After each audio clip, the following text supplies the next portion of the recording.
Does that make you think of? One of the teachers. Alright, replacing something or changing something. When I am absent for a day, you get a substitute teacher, someone that replaces me for that day. Nobody can ever replace you, Jarvis. Thanks, Zoe. So with substitution, we are going to be replacing or changing our variables. So we have two equations, y equals x and x plus y equals negative 32. Now we've seen in the past that when solving for a variable, if you have two variables in that equation, you can't solve for a single variable and get a value. So whenever we have equations with two variables in it, we can't just solve it by itself. So we are going to try to replace or substitute in these variables to help us solve.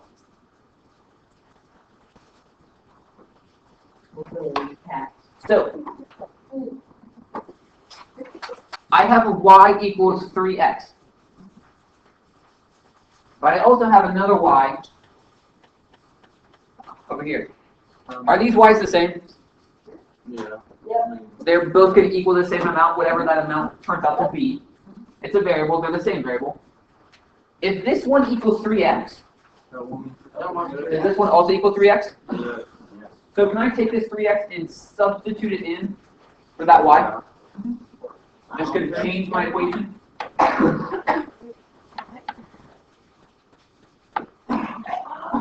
Why my pen? So I saw that y equals 3x.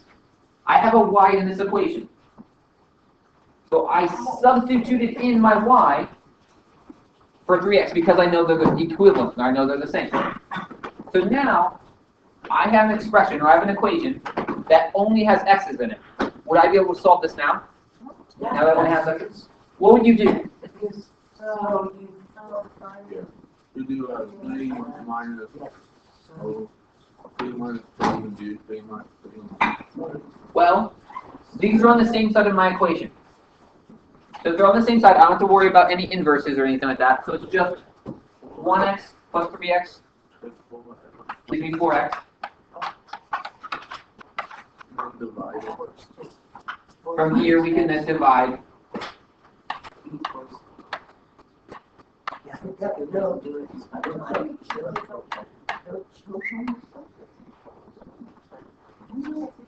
So we divide negative 32 by 4, and we get negative 8. The thing is, when we think about graphing, when we think about systems of equations, and our solutions to these systems of equations, we're not just looking for a single number. We're looking for a coordinate point. What is the variable for both of those? What is the x and the y that makes these solutions true? So I'm not just looking for one value. So I need to figure out what the y is as well.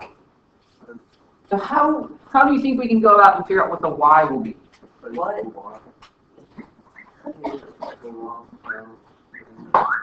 So we replace the y with an x, and we solve for the x's.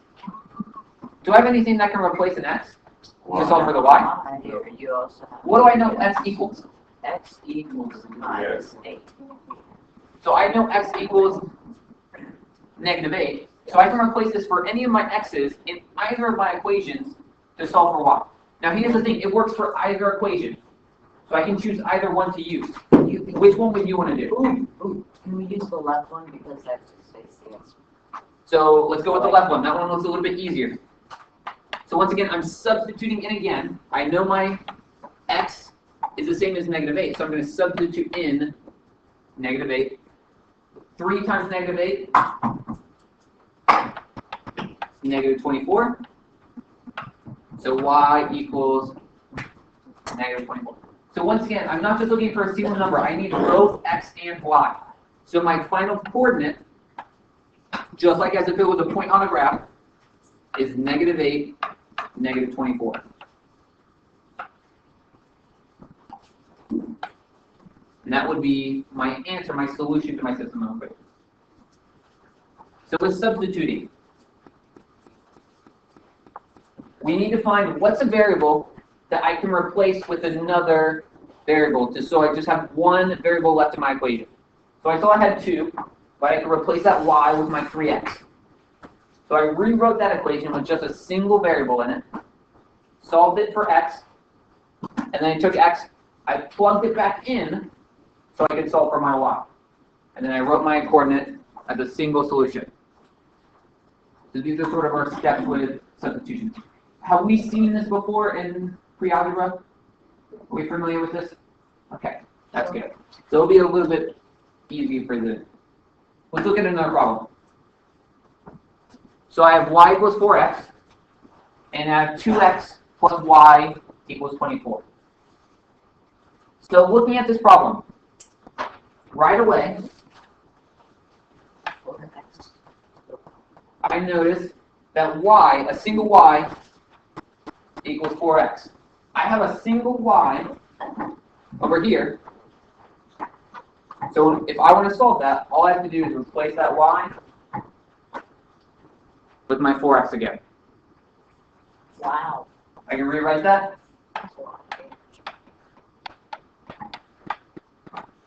4. So I have 2x plus 4x equals 24. Well, before we divide, we need to combine like terms. We can add 2x plus 4x. And now we can divide, which will give us 4.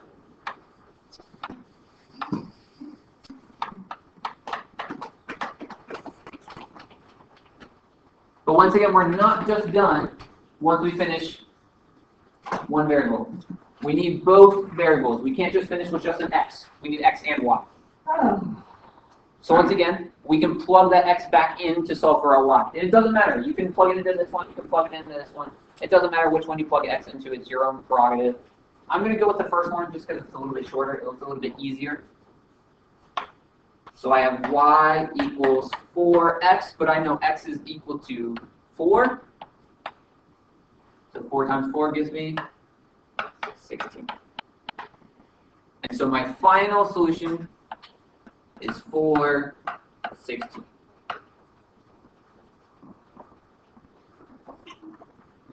Now, do we have any questions over the steps we've been taking so far? On any of the steps? What was that? You move 4x to where the y is, because y equals 4x.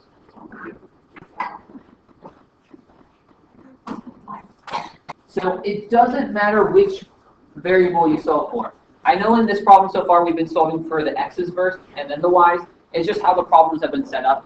You can solve for y first if you wanted and then solve for x. Just with these ones, it's a little bit easier to solve for x first and then we've gone into the y. But on other ones, you might have to solve for y first and then go back and get the x. It doesn't really matter which one goes first.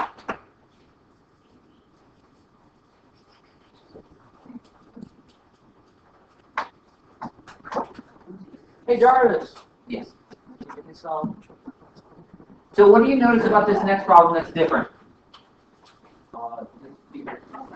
Nets. What was that, Dominic? X. Y. X. Negative x. All right. That is math. So rather than just a simple single 4x or 3x or whatever we had on the last problem, we have sort of a full expression here. Is that going to make it, can I still use it then? Yeah.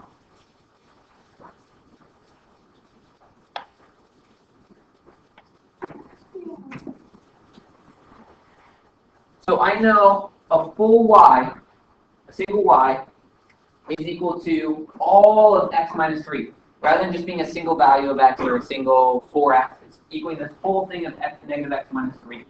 So I'm going to take that whole piece and substitute it into my equation. So I have 5x plus 2, it's a y, so I know y is the same as negative x minus 3. So I'm taking that whole piece and throwing it in there. And this is equal to 9.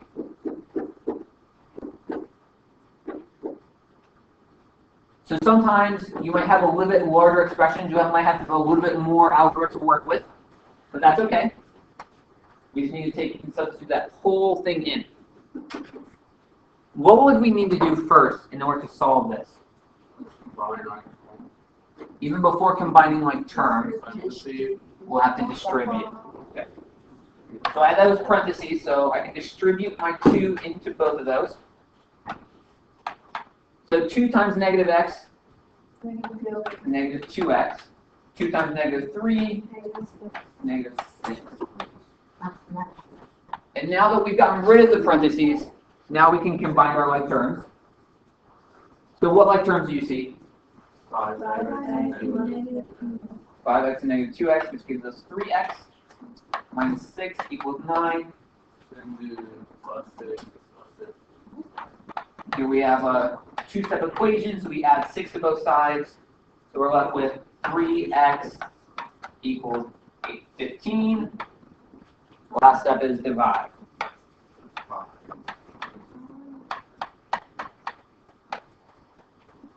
So sometimes you might have to do a bit of algebra on those equations to solve for a single variable. But now that we have a single variable, we're finished, right? No, probably not. What else do I need to do? You need to- I need to go back and get my y, right? So I'm going to go up here and we said x was equal to 5, so I'm going to write that down just to remind myself. Which equation do you want to use to solve for y?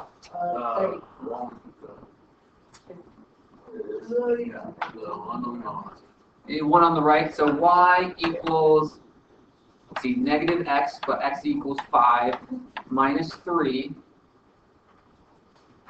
Negative 5 minus 3? 2. Negative 2.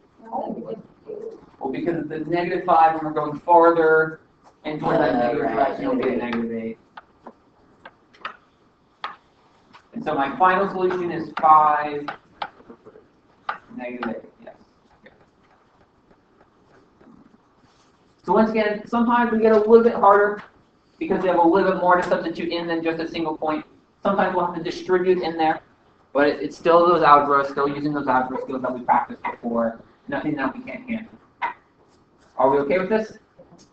No, Try the next one on your own.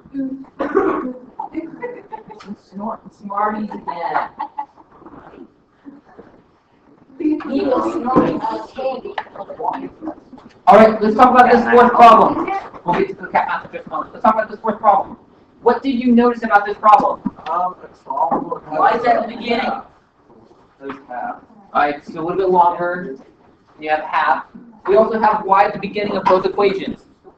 So this one equals y, and this one equals y. So if they both equal y, you can set them equal to each other. Because we know they're both equal to the same thing. So they're equivalent. From here we have 1/2 x plus 4 equals 4x minus 3. And we can solve this by getting all of our x's to the same side, all of our constants to the other. So I can subtract my 1/2 x. That gives us 4 equals 3.5 x minus 3. We can add 3. That gives us 7 equals 3.5 x. 3.5 x is like 3.5. If you want to use that in your calculator. But 7 divided by 3.5 leaves us with x equaling 2. And once we get 2, we're finished. No. No, I have to plug it back in and get my y. I should have done that. So once I have x equals 2, I can plug it back in. I'm going to plug it into my second equation. Y equals 4x minus 3. Once again, x is 2, so I just replaced it. I substituted in, and so y equals 4 times 2, which is 8, minus 3, y equals 5. So my final solution is 2, 5. So if you see that both equations, both linear equations have like y equals, and they're both in that slope-intercept form, just set them equal to each other, and then solve that. Or if you see they're both equal to x for some reason, and they both have x on by themselves, set them equal.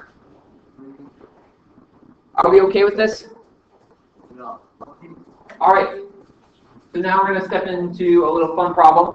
If you flip it over, I already figured it out. we have our cat math. Oh my god! So, on this cat math, we have multiple different pictures of cats, or cat pieces, and we need to figure out what each of these variables represent. So each cat thing, cat or cat face or cat paw, represents a different variable. They're all wrong. They explain No, it's not. No, it's not. All right. I know exactly what they. It's not. So, Yeah, it is. It's 60. what are we finding as some of our solutions? 15. It's 60. It's 60. How are you getting 15? All right, I hear 15, Multiplication first. Well, 60. 15. 16. Don't write anything else. 15.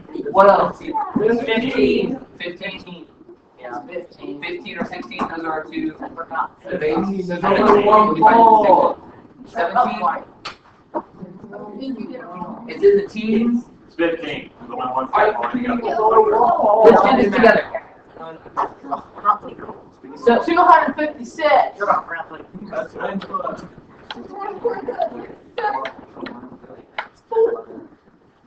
All right, so a whole cat, 3 whole cats equals 30. So a whole cat is 10. A whole cat plus 2 faces It's 20. 5. equals 20. So 10 plus 2 faces equals 20. So a face equals 5. Good. Each singular ball. Now, a face plus 2 paws plus another 2 paws. So a face plus 2 paws plus 2 paws equals 9. So this is 5 plus 4 paws equals 9. So a paw equals just a single value. Here to solve that. So we get to our last one. We have a cat face, which was 5, plus a single paw of 1 times a cat of 10. Multiplication first. Got the multiplication first. Multiplication first, 10 times 1 gives us 10, plus 5. 15. Let's go. 15. So our solution is 15. I said 15.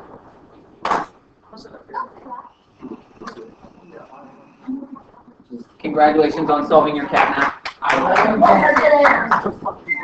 we done for the next one? Yeah. Yeah. Please.